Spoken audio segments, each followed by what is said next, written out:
नमस्कार। आज की वीडियो पूरी की पूरी आपकी एसएससी स्टेनोग्राफर्स के लिए रहने वाली है जो कि इस एग्ज़ाम की तैयारी करते हैं। और आज सिर्फ और सिर्फ रीजनिंग के ऊपर बात होगी। जितनी भी चीज़ें, जितनी भी फैक्टर्स, जितने भी डाउट आप सोच सकते हैं इस टॉपिक के अंदर, उन सभी को मैं यहाँ कवर करवा दूंगी। मतलब एक होलसम वीडियो जिसके बाद आपको पूरी चीज़ आइडिया लग जाएगा। पेड बैच का कौन सा लेना है, कौन सा नहीं लेना है, फ्री में पढ़ना है तो किस टीचर से पढ़ना है, बेस्ट बुक क्या रहने वाली है, बेस्ट स्ट्रेटजी क्या रहने वाली है। और आप ये जानते हैं बहुत अच्छे से कि मैं जो भी स्ट्रेटजी प्रोवाइड करती हूँ वो प्रैक्टिकल होती है और कुछ ऐसी चीज़ें ज़रूर प्रोवाइड करती हूँ जो आपको कहीं से नहीं मिल रही होती है। जैसा कि कुछ ये अच्छे से समझाऊंगी। अभी आपके लिए समझना इसको मुश्किल हो सकता है, थोड़ा बहुत तो आपको आइडिया ऑब्वियसली लग चुका है कि ये वेटेज है, पर इसको मुझे और ब्रीफली आपको एक्सप्लेन करना है कि इसमें से क्वेश्चन आ कैसा रहा है और ये जो मैंने तैयार किया है मैंने इसको किस बेसिस पे तैयार किया है। क्लियर है इस चीज़ का? ठीक है। ये भी बताऊंगी साथ में कि पेपर कैसा आता है, इजी आता है, टफ आता है। और सिर्फ बताऊंगी नहीं, तो मैं हर एक लॉजिक के साथ चीज़ें समझाऊंगी। एक प्रैक्टिकल चीज़ समझाना ही सबसे ज़्यादा बेटर होता है या फिर बेस्ट होता है जब भी हम किसी चीज़ की स्ट्रेटजी प्लान कर रहे होते हैं। मुझे लगता है यहाँ तक तुम्हारा इंटरेस्ट अच्छा खासा बन चुका है। अब अपना समझने का मोड ऑन कर लो और अच्छे से आराम से बैठ के सुनो। आपको रीजनिंग के अंदर मैं अगर आपको बेस्ट बुक की बात करूं तो सिर्फ आप एक बुक लेने वाले हैं। ठीक है, सिर्फ एक बुक लेने वाले हैं आप, क्योंकि देखो रीजनिंग जो चीज़ होती है ना, ये सारा का सारा खेल है प्रैक्टिस का, और वो भी वैरायटी ऑफ क्वेश्चंस का। इस चीज़ को ध्यान में रखते हुए कि प्रीवियस ईयर में कैसी चीज़ आपकी पूछी गई थी। ठीक है, एक चीज़ और क्लियर कर दूं, अगर आप स्टेनोग्राफर के बारे में थोड़ा बहुत भी जानते हैं, इस एग्ज़ाम के पैटर्न के बारे में, तो आपका रीजनिंग जो होती है वो 50 मार्क्स की वेटेज रखता है। जीके जीएस अगेन आपकी 50 मार्क्स की वेटेज रखता है एंड इंग्लिश आपकी 100 मार्क्स की वेटेज रखता है। उसकी वीडियो मैं ऑलरेडी अपलोड कर चुकी हूँ, अभी रीजनिंग के कर रही हूँ और कल मतलब बिल्कुल नेक्स्ट डे आपकी जीएस की स्ट्रेटेजी अपलोड की जाएगी। यहाँ तक सारी चीज़ें क्लियर हैं? चलिए एक एक करके बात करते हैं हर चीज़ के ऊपर। बेस्ट बुक जो मैं आपको कह रही थी, देखिए जो आपकी बुक रहने वाली है ना, वो सारा का सारा बेस ये रहने वाला है कि लोग क्या करते हैं ना कि इतनी मोटी मोटी बुकें खरीद लेते हैं और भंडार बना लेते हैं घर के अंदर। रीजनिंग में ये भी कर लूंगा, ये भी कर लूंगा, ये भी कर लूंगा। ऐसे बहुत से लोग हैं जो खुद को कहते हैं मैं पढ़ाई में बहुत अच्छा हूँ, बट तुम एक छोटी बेसिक्स चीज़ नहीं समझ पा रहे हो कि सिर्फ एक बुक लो, बट ऐसी लो और उसे इतनी बार रिविजन दे दो, इतनी बार रिविजन दे दो, क्योंकि एक बुक अपने आप में होलसम होती है। अगर वो प्रीवियस ईयर बुक है तो अपने आप में होलसम है, उसमें भी आप अदर अदर लगाने के उसमें होड़ में हो। इसलिए यही गलती जो होती है ना, जो तुम्हें बाकियों से पीछे कर लेती है। जब भी आप किसी टॉपर का इंटरव्यू देखेंगे ना, वो हमेशा यही चीज़ एक्सप्लेन आपको ज़रूर करते हैं, एक बुक बट मल्टीपल टाइम्स। ये चीज़ बिल्कुल प्रैक्टिकली समझ लो। इस चीज़ को नहीं समझोगे तो तुम पीछे ही रह जाओगे। वो बुक की जो मैं बात कर रही हूँ, देखो दो बुक होती है मार्केट में अवेलेबल, जो कि आप बहुत अच्छे से जानते हैं इस बारे में। पहली आपकी पिनेकल की बुक रहती है और आपकी किरण पब्लिकेशन रहती है। देखिए पिनिकल की बुक जो होती है वो 5 ईयर के बारे में बात करती है, प्रीवियस 5 ईयर जो थे उसके ऊपर बात करती है। किरण की जो बुक होती है वो अभी तक के मतलब 90s तक के और 2000 शुरुआत का 2001 2002 उस टाइम के भी पेपर्स को एग्जाम को ऐड करती है, वहां के क्वेश्चन। एक चीज प्रैक्टिकली समझो, जो पिनेकल की बुक होती है उसका साइज थोड़ा कम होता है और किरण का साइज ज्यादा होता है। और एक चीज जो तुम्हें दिमाग में अच्छे से रखनी है कि अगर हमें किसी भी टॉपिक के ऊपर कमांड बनानी है, हमें उसके पीवाईक्यू लगाने हैं, तो प्रीवियस 5 ईयर को इतने अच्छे तरीके से लगाओ और बार बार लगाओ। आप बाकी चीजों को सिर्फ 2 बार लगा रहे हो, अगर आप 5 ईयर के जो पिछले 5 ईयर लगे हैं उसको आप 5 बार लगा लोगे ना, तुम निकल गए बेटा आगे, तुम बाकियों से आगे निकल गए उस भीड़ से। तो मेरा सजेशन तो यही रहेगा। बाकी लोग कहते हैं कि ऑप्शन दे देते हैं, या तो किरण ले लो या तो पिनेकल ले लो। मैं क्लियरली बता रही हूँ तुम्हें, पिनेकल ले लो। जिनको 2 ऑप्शन देते हैं ना, लोगों को लगता है कि 2 ऑप्शन देंगे लोग खुश हो जाएंगे कि हाँ ये वैरायटी प्रोवाइड कर रहे हैं। एक्चुअल में वहां पे कंफ्यूज हो जाते हैं कि कौन सी लेनी है, फिर वो सर्च करते हैं किरण वर्सेस पिनेकल वीडियो। पिनेकल ले लो 5 ईयर की, उसको बार बार लगाओ, बार बार लगाओ। एक चीज और क्लियर करो तुम्हें, लोग ऐसे कहते हैं बुक लो, क्वेश्चन लगाओ, दैट्स इट, हो रहा है सॉल्व, आंसर देखो, दैट्स इट। ऐसा नहीं है, ये खेल है कैलकुलेशन का, फास्ट कैलकुलेशन का। और यहाँ पर आपकी एक तरीका काम आता है, एक कंसेप्ट बिल्डिंग काम आता है, वो बुक से नहीं होगा। मैं आपको ज़रूर कहूँगी कि आप जो भी टॉपिक कर रहे हैं, आप पे निकल के बुक खोलेंगे, आपको टॉपिक दिखना शुरू हो जाएंगे। वैसे ही मैं आपको यहाँ पे आइडिया प्रोवाइड करूँगी, किसके ज़्यादा क्वेश्चन आते हैं, किसके कम क्वेश्चन आते हैं। तो जिसके ज़्यादा क्वेश्चन आते हैं वहाँ से शुरुआत कीजिए और उनके चैप्टर्स लगाइए, और साथ में यूट्यूब पे जाके आप कोई भी इससे रिलेटेड वीडियो ज़रूर देखिए, क्योंकि एक टीचर का समझाने का तरीका, वो भी ऐसे टॉपिक में जहाँ पे आपको स्कोर अच्छा करना है, बिकॉज रीजनिंग आपको पता है सबसे ज़्यादा स्कोरिंग टॉपिक है। इसमें से आप 50 आउट ऑफ 50 भी स्कोर आराम से कर सकते हैं, और मोस्टली लोग करते भी है जो भी इस जॉब में जाते हैं। तो यहाँ आपको बिल्कुल भी पीछे नहीं रहना है। तो उसके लिए एक बार ज़रूर टीचर से देख लें। कुछ नहीं करना है, कोई पेड बैच में नहीं बताऊंगी ना, अपना कुछ बता रही हूँ, सुन लो मेरी बात। कोई ऐसा मैं पेड प्रमोशन नहीं कर रही हूँ। बस आपको क्या करेंगे, आपने कोई टॉपिक उठाया, लेट सपोज आपने कौन सा टॉपिक ले, डाइस ले लेते हैं। आपने डाइस टॉपिक उठाया जो कि नॉन वर्बल का पार्ट है। आप एक बार जाइए, डाइस सर्च कीजिए रीजनिंग, और उसके रिलेटेड वीडियोस को देख लीजिए।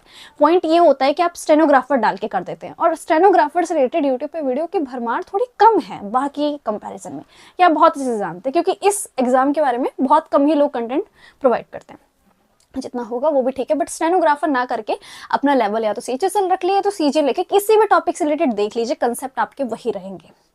एक बार उस वीडियो को आप बोलेंगे मैम कौन सी वीडियो देखे, तो हर टीचर हर कंसेप्ट अलग अलग तरीके से डिलीवर करता है। अब जैसे मैं आपको बोल दूं कि कुछ लोग कहते हैं मैं मैथ्स का बेस्ट टीचर बताइए, देखा ऐसा नहीं होता है। क्या होता है ना कि कुछ लोग ज्योमेट्री बहुत अच्छी पढ़ा देते हैं, कुछ लोग मेंसुरेशन बहुत अच्छा पढ़ाते हैं, सबका अलग अलग होता है। कोई अर्थमेटिक के ऊपर कमांड अच्छी बनाता है, तो वो डिपेंड करता है कि किस टॉपिक को आपको कहाँ से पढ़ना है। तो मेरा सजेशन यही रहेगा, जाके टाइप कीजिए, यूट्यूब पे टाइप कीजिए, सबसे टॉप पे जो वीडियो आपको मिल जाए, बस वो स्पॉन्सर ना हो, इस चीज़ का ध्यान रखते हुए, सबसे टॉप पे जो आपको वीडियो मिल जाए उसको आप गो थ्रू हो जाइए। 1 से 2 वीडियो में मेरे हिसाब से आपके सारे कंसेप्ट क्लियर हो जाएंगे। उनको देख लीजिए और उसके बाद जाइए पिनिकल में, उस टॉपिक को अच्छे से क्वेश्चंस उसके लगा लीजिए, एंड दैट्स इट। मुझे समझ नहीं आता कि ये वाली चीज़ के ऊपर इतना ज़्यादा डाउट क्यों बनता है, बिकॉज बहुत सिंपल चीज़ है। सिर्फ इतना ही समझना है आपको कि वो टॉपिक को उठाइए, उसकी बेसिक क्लास ज़रूर लीजिए, पहले क्लास लीजिए। डायरेक्टली क्वेश्चन लगाएंगे तो आप वो ओल्ड मेथड यूज़ करेंगे, आप उस ट्रिक के साथ नहीं सोच पाएंगे, आप उस माइंडसेट के साथ नहीं सोच पाएंगे जिस तरीके से बाकी लोग सोच रहे हैं। इस चीज़ का जरूर ध्यान रखना। जो चीज़ इस चीज़ का ध्यान रखता है उनको लगता है कि नहीं मैं खुद के लिए बहुत काफ़ी हूँ, मैं आराम से क्वेश्चन लगाऊंगा, मेरे क्वेश्चन लग भी रहे हैं। पॉइंट ये, आप उस तरीके से नहीं लगवा रहे हैं जो बाकी लोग जैसे लगा रहे हैं। आप अपनी एक्यूरेसी में, अपनी स्पीड में पीछे रह जाएंगे, या फिर आप बहुत लॉन्ग मेथड से कर रहे होंगे खुद से, जो कि बहुत शॉर्टली किया जा सकता है। इतनी चीज़ क्लियर है। बाकी कुछ लोगों का डर रहता है कि मैं मैथ्स में बहुत ज़्यादा वीक हूँ, नहीं आती है, आप मुझे बताइए कि मैं रीजनिंग कर लूँगा। कर लोगे। मैथ्स के अंदर आप मैथ्स से उस टॉपिक से जुड़ते हो, लाइक अलजेब्रा, ये सारी चीज़ें, वो सब। बट यहाँ पे खेल ज़्यादातर कैलकुलेशन का है, ठीक है। बहुत ज़्यादा खेल आपका कैलकुलेशन का है, थोड़ा बहुत कॉमन सेंस से काम। यहाँ पे बहुत सारे क्वेश्चन तो ऐसे होते हैं कि वो कॉमन सेंस से लग जाते हैं, तो इतना तुम्हें डरने की जरूरत नहीं है, ठीक है। इतनी चीज़, प्रैक्टिकल चीज़ बताऊंगी, कभी मैं तुम्हें धोखे में नहीं रखती हूँ कि तुम ये मैं चने के झाड़ में चढ़ा दूँ, कभी नहीं बोलती हूँ, ठीक है। तो आराम से कर लोगे, बस प्रैक्टिस चाहिए। बेसिक प्लस माइनस के ऊपर खेल होता है, टेबल्स का खेल होता है, कैलकुलेशन का खेल होता है, वो अगर तुम पकड़ लो, वो भी टाइम के साथ साथ पकड़ा जाता है। ये नहीं कि आज तुम सोचो कि आज मैं 25 तक के टेबल याद कर लूंगा, और तुम एक दिन में याद करने की सोचो, थोड़े बहुत कर भी लोगे बट लैग कर जाओगे, बट टाइम के साथ साथ वो चीज़ें क्लियर तुम्हें आराम से हो जाएंगी। मेरे हिसाब से तो यहाँ तक अच्छा खासा इंटरेस्ट बन चुका है। चलो आगे देखते हैं, इसका लेवल क्या रहने वाला है, इजी और टफ। चलो यहाँ भी तुम्हें कुछ समझा दूँ। देखिए, अगर कोई एग्जाम जो है वो एक लेवल पे हो रहा है, जैसे कि आपको पता है स्टेनो का जो एग्जाम होता है वो एक लेवल पे होता है, टियर 1 टियर 2 नाम की कोई चीज़ नहीं होती है। जैसे आपको एग्जाम्पल देती हूँ, सीएचएसएल हो गया, सीजीएल हो गया, इसमें टियर 1 और टियर 2 होता है। तो उसका पहला एग्जाम जो होता है, पहला टियर 1 जो होता है, वो ईजी बनाया जाता है, ताकि जो लोग जो है वो छट जाए, जो पढ़ने वाले हैं वो आगे निकल जाए, और जो वैसे हैं वो छट जाए, ठीक है। फिर टियर 2 में जाके आपका लेवल जो होता है, जो मॉडरेट टू टफ रखा जाता है, और उसके हिसाब से चीज़ें की जाती है। बट अगर कोई एग्जाम, ये आपके हमेशा के लिए बता रही हूँ, सुन लीजिए, अगर कोई एग्जाम जिसके अंदर सिर्फ एक बार एक पेपर हो रहा है, टियर 1 हो रहा है, जैसे कि एमटीएस हो गया आपका, और आपका ये जो एग्जाम आप दे रहे हैं स्टेनोग्राफर का, उसमें आपका इजी की संभावनाएं नहीं होती हैं। वहाँ पे जो लेवल सेट किया जाता है वो मॉडरेट टू टफ किया जाता है। टू द पॉइंट बात बोलूंगी, मॉडरेट टू टफ, ये सोच के मत जाना कि बिल्कुल बच्चे वाले क्वेश्चन तुम्हें पकड़ा दिए जाएंगे, ऐसा नहीं है, ठीक है। आपके हिसाब से 12th लेवल के हिसाब से जो क्वेश्चन सेट बैठने चाहिए वो आप कर सकते हैं। यहाँ तक की चीजें क्लियर है? तो ये वाला क्वेश्चन आपको क्लियर हो चुका है कि इजी रहने वाला है या फिर ये टफ रहने वाला है। नेक्स्ट क्वेश्चन, क्या 50 आउट ऑफ 50 स्कोर किया जा सकता है? साफ आंसर दूंगी बिना चीनी घोले हुए, यस किया जा सकता है, आप इसे कर सकते हो।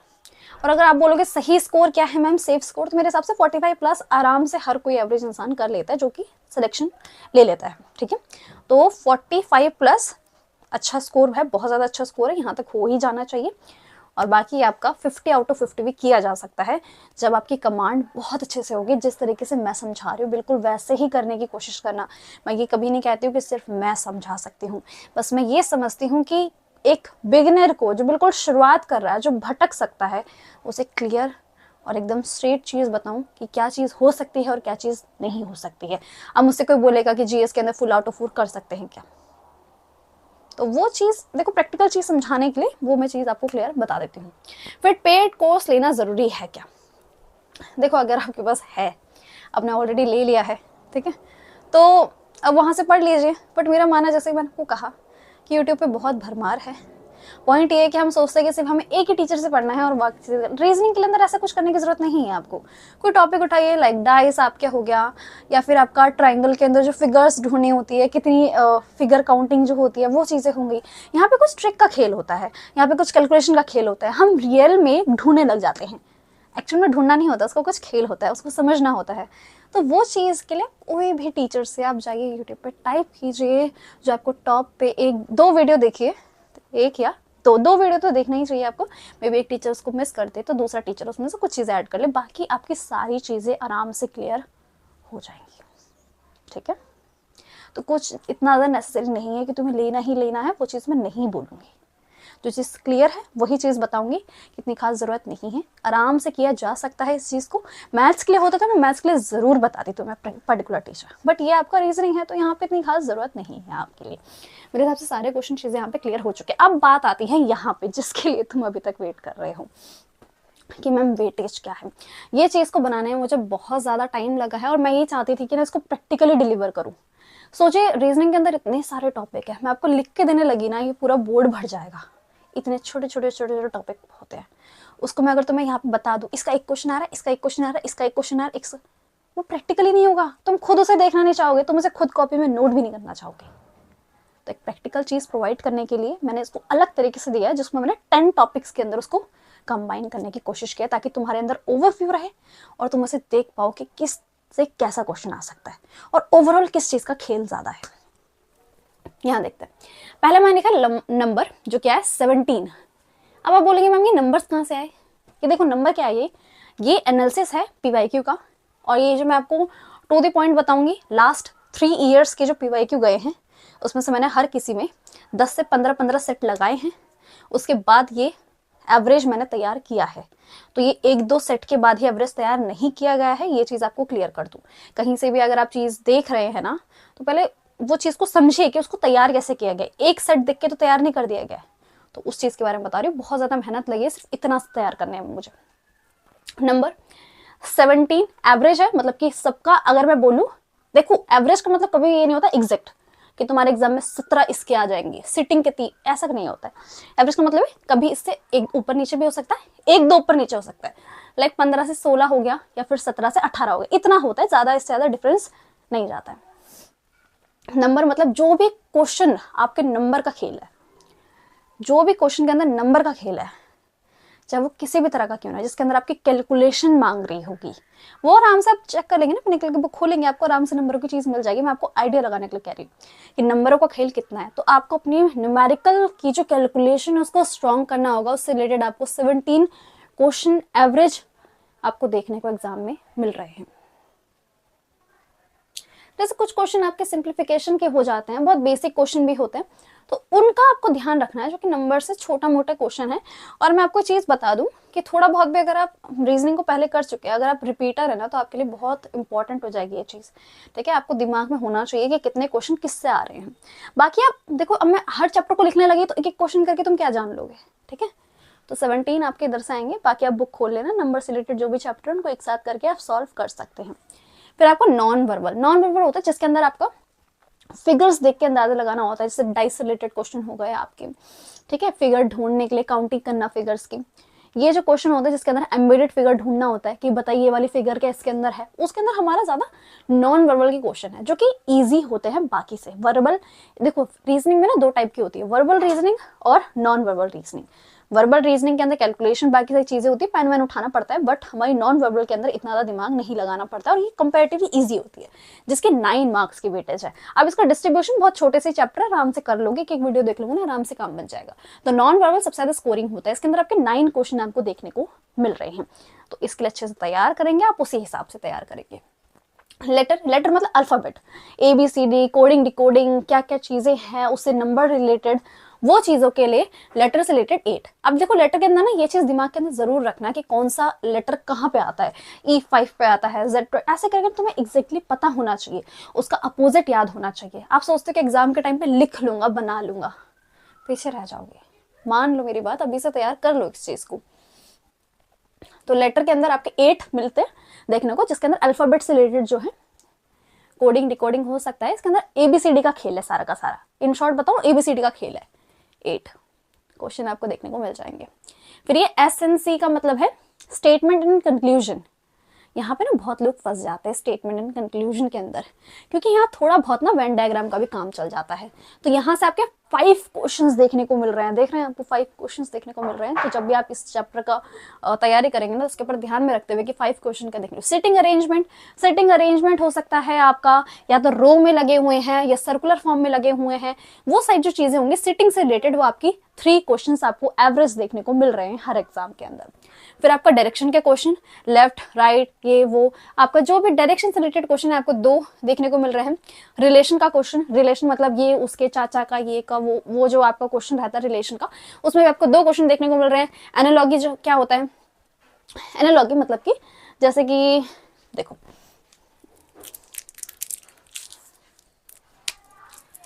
यहां कुछ लिखा होता है जो कि रिलेट करता है इससे, फिर हमें बताना होता है कि यहां जो लिखा है वो किससे रिलेट करेगा, है ना, ऐसा कुछ। बट ये लेटर वाली बता रही हूं मैं, नंबर वाली नहीं बता रही हूं मैं, नंबर वाली मैंने इसी में काउंट कर दिया, ये वाली जो है वो वर्ड वाली है, ठीक है।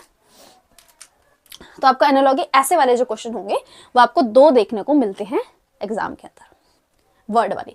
फिर डिक्शनरी से रिलेटेड क्वेश्चन, ये देखो ये तो बहुत बच्चे वाली चीज है, डिक्शनरी से रिलेटेड की डिक्शनरी में कौन सा वर्ड पहले आपको शो करेगा, जो कि बेसिक अगर आप जानते हैं डिक्शनरी को देखना तो वो आराम से इस क्वेश्चन को लगा सकते हैं। और डे से रिलेटेड मैंने एक क्वेश्चन को ऐड कर दिया, डे हर एग्जाम में मैंने देखा उससे डे से रिलेटेड एक क्वेश्चन देखने को मिल रहा है। डे मतलब कि वो बोल देगा बताओ 2006 में 25 जनवरी को क्या डे था, ऐसा कुछ क्वेश्चन। अब आपको लग रहा है मैम बहुत टफ है, मैं गिनने लगूंगा क्या, इसकी भी ट्रिक होती है, वो तुम आराम से एक वीडियो देख लोगे तो मैं वहां पे वो क्लियर हो जाएगा।